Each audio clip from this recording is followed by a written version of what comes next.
ամեն ինչի նպատակը։ Հայաստանում քաղբանտարկյալների պաշտպանության որևէ ակցիա, Հայաստանում քաղբանտարկյալների պաշտպանության որևէ գործողություն, որևէ անձի, անգամ անձանց պաշտպանության մասին չի։ Դա Հայաստանում ժողովրդավարությունը, խոսքի, մտքի ազատությունը պաշտպանելու համար գործողություն է։ Մենք կարող ենք անձնապես չսիրել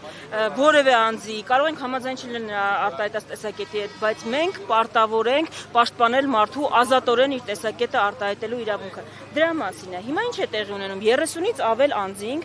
ապօրինի շինծու քրեական գործերով կամ կալանքի տակ են կամ սահմանափակված են նրանց հիմնարար ազատությունները։ Նրանց թվում են սրբազաններ, գործարար, երիտասարդական միության ներկայացուցիչ, կին քաղբանտարկյալ, գործարար, համայնքի ղեկավարներ, բլոգերներ, հաղորդավարներ։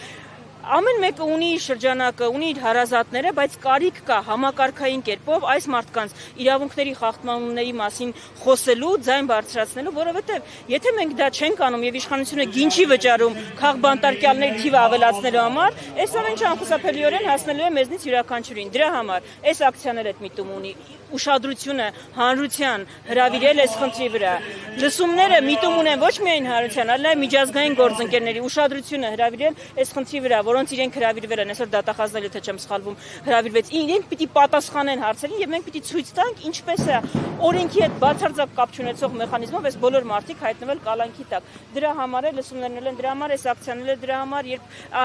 այս ամենի մասին խոսում ենք, նրա համար չի, որ մեր ընկերները, հարազատները հետապնդման են ենթարկվում։ Դրա համար է, որովհետև համակարգված կերպով Հայաստանում խախտվում է մարդու իրավունքները, խախտվում են եւ ոտնահարվում է ժողովրդավարությունը ու ազատ խոսքը։ Սա է ամբողջ իմաստը։ Իշխանության տարածած ձայնագրությունները ի վերջո հերքվեցին Բագրատ Սրբազանի վերաբերյալ։ Ըստ էս ինչու է հիմա հերքվելուց հետո շարունակվում դատականությունը։ Որովհետև այս իշխանության գործողությունները նման չեն ինքնավստահ, որևէ սեփական հասարակության հետ խնդիր չունեցող, իշխանությունը պայելու հետ խնդիր չունեցող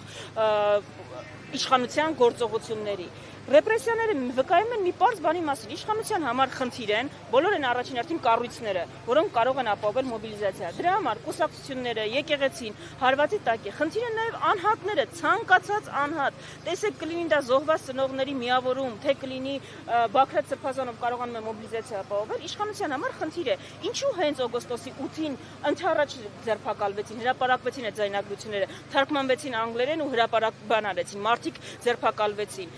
Պարզ էր, չէ, որ իշխանությունները խնդիր ունեն, որպեսզի ցույց տան, ում պիտի ցույց տան։ Ես հարց եմ տալիս, ում առաջ են պարտավորություն ստանձնել ցույց տալու, որ իրենք երկրի ներսում որևէ խնդիր չունեն եւ բողոք չկա։ Եթե բողոք չկա, ինչու եք մարդկանց լցնում բանտերը, մարդկանց վրա կրակում, հետո ասում դե եկեք մեզ բան արեք, իշխանությունից հեռացրեք։ Եթե խնդիր չունեք, եթե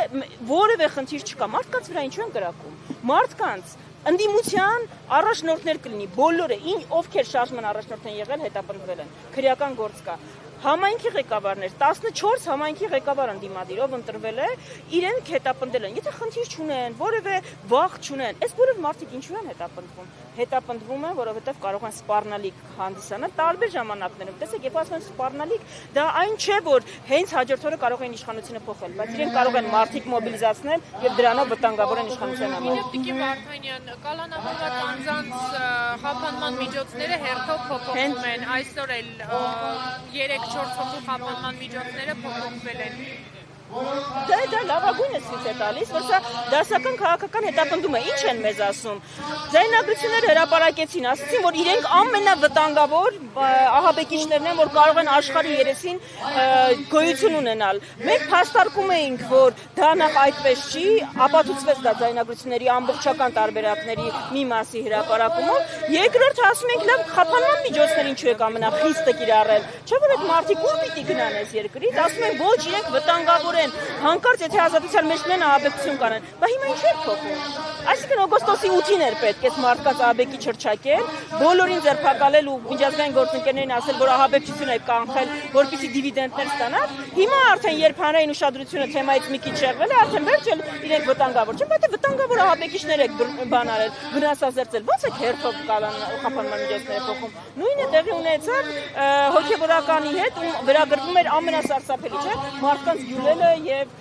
վնաս պատճառել առողջությանը։ Վերջի դատարանը պարզվեց այդպիսի ապացույց չի ներկայացվել։ Այսինքն գործողությունները իրար հակասող իրենց հայտարարություններում վկայում են, որ քաղաքական հետապնդումներ, երբ ուզում են մարդկանց բռնում են, տեսնում են էլ կարող է բանտերը ազատելու տեղ ունեն։ Ես չգիտեմ, այնքանից երբ հիմա ասում են, որ ԱԱԾ-ից որևէ մեկի ԱԱԾ-ում գտնվող խափանման միջոց են փոխել կամ ազատ են արձակում, ես առաջինը որ մտածում եմ, ում պիտի տանեն ԱԱԾ-ը, որ այդտեղ չկա, որովհետև Հայաստանի բանտերում արդեն տեղ չկա այս մարդկանց քաղաքական հետապնդվող այս մարդկանց կողմից քաղաքական հետապնդվողներին տեղավորելու համար։